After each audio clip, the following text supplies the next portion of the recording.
cái này là bắt bốn cái góc này vào thôi à? Ừ.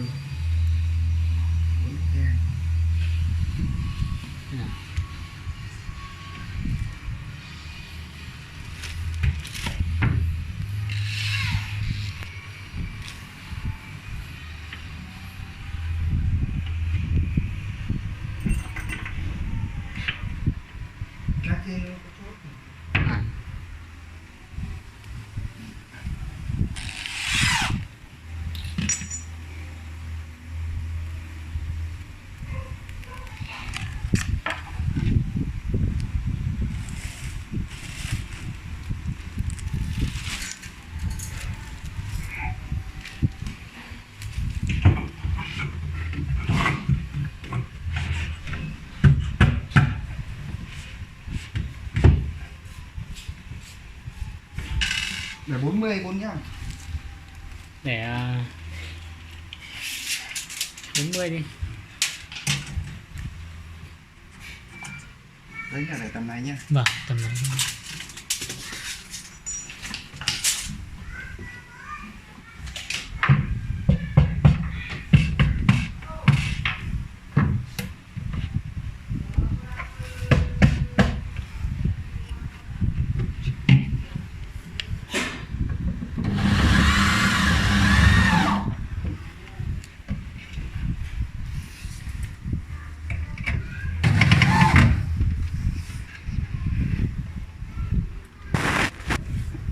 Thế.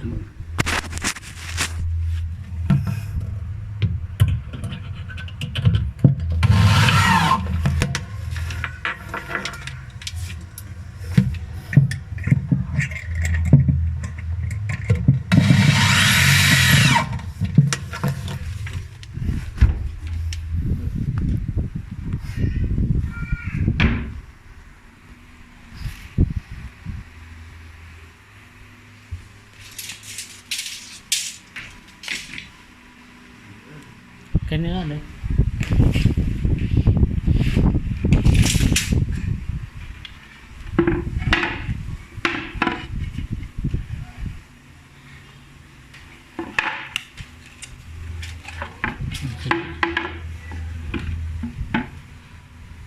Gỗ này là loại dày hơn loại mỏng hả chú?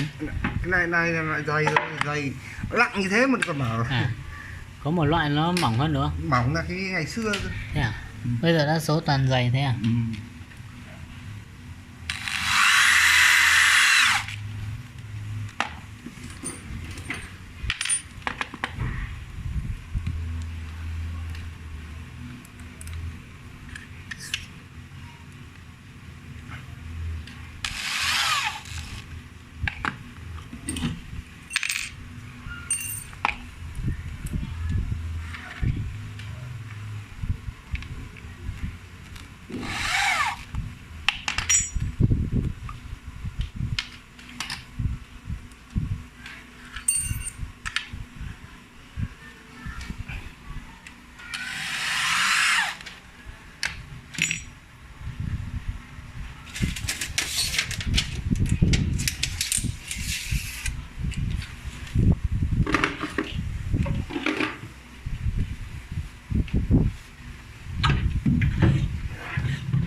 Đây nhá. Vâng, nhưng mà hơi lạnh tí chú. Đó, thẳng đi.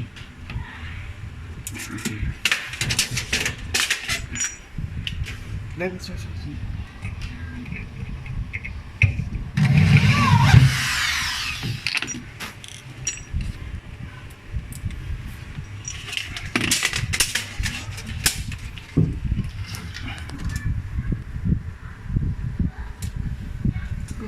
vào đây.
Anh đợi em một tí.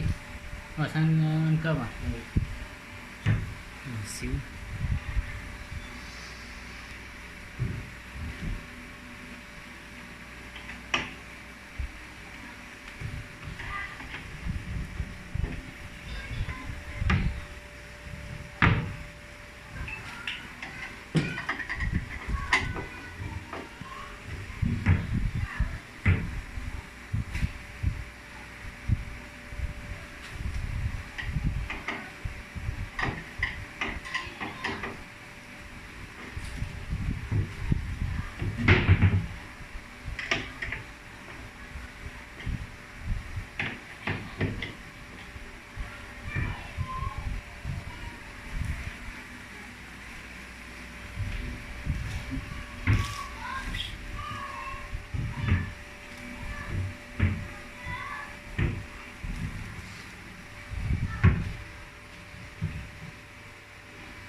Này để đấy khi nào cháu mang về cháu lại đóng. Vâng. Khi nào mang về nhà mình xác định là vâng, cho mấy cái chân đấy sau này mà không mang đi lại mà cái chân bong ra đóng thành. Lấy ốc vít không? Ốc vít à? Ốc vít thì Đấy. lắp cái loại nào nhiều nhỉ chú nhỉ? Cái loại nhỏ này. Loại nhỏ à? Nhưng ốc vít thì không bao giờ hỏng đâu. Vâng. Vít thì không hỏng, chỉ hỏng cái chân thôi. Cái chân Nếu là là cái chân. dễ hỏng. Sau này mà ví dụ về tháo ra mang về nhá, đặt ngửa cái chân này lên này, xong mua lọ keo 502 giỏ xuống cái chân này. Lọ 10.000. À, xác định mà để không lâu di chuyển dài. nữa, để lâu dài nữa là có keo 502 mà cái gì. Giỏ khắp chân Vâng. để nó chai, không Vâng. sợ nước. Vâng. Để tầng 1 vô tư. Vâng.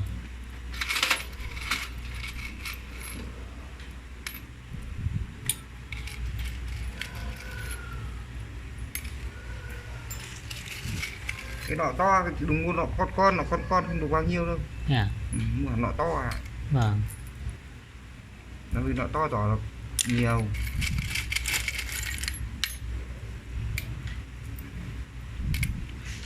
Cái vít ngắn này chú mua ở ngoài một hộp này bao tiền?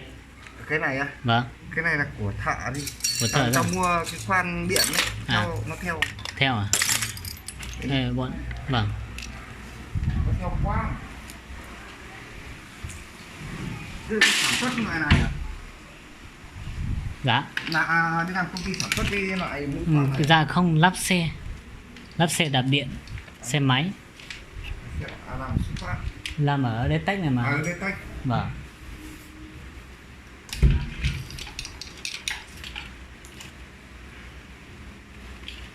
Làm đây tách, làm như ai làm lâu dài thì đây tách còn đi. Vâng. Nghĩ. Cứ cần thiết thì mua rồi chú ạ. Vâng, không mua thì bừa bộn quá.